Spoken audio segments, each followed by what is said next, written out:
ജമ്മു കശ്മീരിൽ വിവിധ സ്ഥലങ്ങളിൽ NIA റെയ്ഡ്. റിയാസി ഭീകരാക്രമണവുമായി ബന്ധപ്പെട്ട കേസിലാണ് രജൌരി സെക്ടറിലെ 5-ലധികം സ്ഥലങ്ങളിൽ പരിശോധന നടക്കുന്നത്.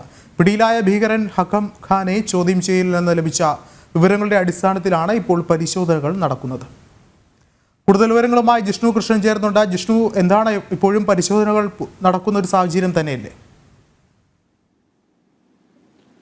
വിഷ്ണു, ഇന്ന് ഉച്ചയ്ക്ക് ശേഷമാണ് ജമ്മു കശ്മീരിൽ രജൌരി സെക്ടറിലെ വിവിധ സ്ഥലങ്ങളിൽ ദേശീയ അന്വേഷണ ഏജൻസി പരിശോധന നടത്തുന്നത്. സൈന്യത്തിന്റെയും CRPFന്റെയും സുരക്ഷാ ക്രമീകരണങ്ങൾ ആവശ്യപ്പെട്ടുകൊണ്ടാണ്, അല്ലെങ്കിൽ ആ സുരക്ഷാ ക്രമീകരണങ്ങളിലാണ് ദേശീയ അന്വേഷണ ഏജൻസി രജൌരിയിലെ 5-ലധികം സ്ഥലങ്ങളിൽ പരിശോധന നടത്തുന്നത്. ഇപ്പോഴും പരിശോധന തുടരുകയാണെന്നാണ് ഉന്നത ഉദ്യോഗസ്ഥരുടെ പ്രതികരണത്തിൽ നിന്ന് നമുക്ക് മനസ്സിലാക്കാൻ സാധിക്കുന്നത്. ഇന്ന് ഉച്ചയോടുകൂടിയാണ് ഇത്തരത്തിൽ NIAയുടെ വിവിധ സംഘങ്ങൾ രജൌരിയിലെ 5-ലധികം സ്ഥലങ്ങളിൽ പരിശോധന നടത്തുന്നത്.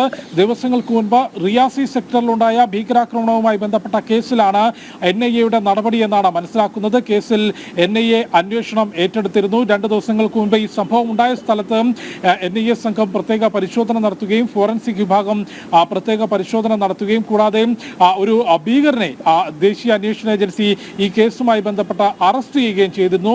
ഇയാളെ കൂടുതൽ ചോദ്യം ചെയ്തതിൽ നിന്ന് ലഭിച്ച വിവരങ്ങളുടെ അടിസ്ഥാനത്തിലാണ് ഇപ്പോൾ ഇത്തരത്തിൽ രജൌരി സെക്ടറിൽ ഒരു പരിശോധന, അതും വിവിധ സംഘങ്ങളായി തിരിഞ്ഞുകൊണ്ട് ഒരേ സമയം 5-ലധികം സ്ഥലങ്ങളിൽ NIA പരിശോധന നടത്തുന്നതെന്നാണ് ലഭിക്കുന്ന വിവരം. നിരവധി ഡിജിറ്റൽ ഉപകരണങ്ങൾ പിടിച്ചെടുത്തിട്ടുണ്ട്. റെയ്ഡിൽ ഏതെങ്കിലും അറസ്റ്റ് രേഖപ്പെടുത്തിയിട്ടുണ്ടോ, ആരെങ്കിലും കസ്റ്റഡിയിൽ എടുത്തിട്ടുണ്ടോ എന്നുള്ള വിവരങ്ങൾ ലഭിക്കേണ്ടതുണ്ട്. ഏതായാലും റിയാസിയിൽ തീർത്ഥാടകർക്ക് നേരെ നടന്ന ഭീകരാക്രമണവുമായി ബന്ധപ്പെട്ട കേസിലാണ് ഇപ്പോൾ ദേശീയ അന്വേഷണ ഏജൻസി ജമ്മു കാശ്മീരിൽ രജൌരിയിൽ വിവിധയിടങ്ങളിൽ പരിശോധന നടത്തുന്നത്. വിഷ്ണു, വ്യക്തമാണ്. ജിഷ്ണു കൃഷ്ണനാണ് വിവരങ്ങൾ നൽകിയത്.